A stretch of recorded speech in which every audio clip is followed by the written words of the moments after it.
mag-isip-isip ka, kaligayang kasama ang pamilya mo o kaligayahang makasama mo ang kalaguyo mo?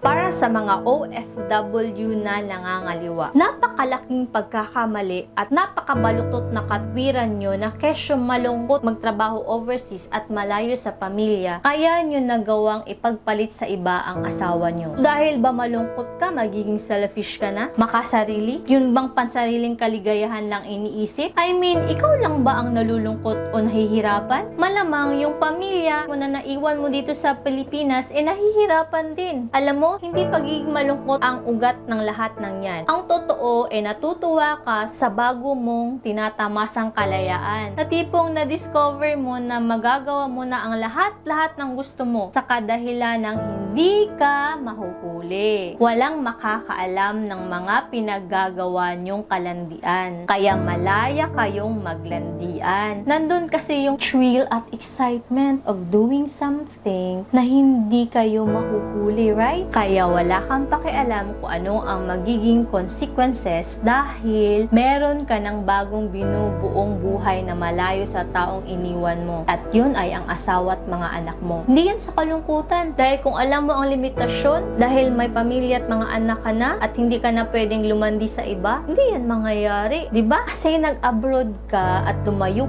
ka para sa pangarap kayo ng pamilya mo. May pangarap kayo sa mga anak nyo. Hindi yung pangarap mong magpakasaya mag-isa na sa piling ng iba. Kaya mag-isip-isip ka, kaligayang kasama ang pamilya mo o kaligayahang makasama mo ang kalaguyo mo. Peace. Si manloloko ka pala.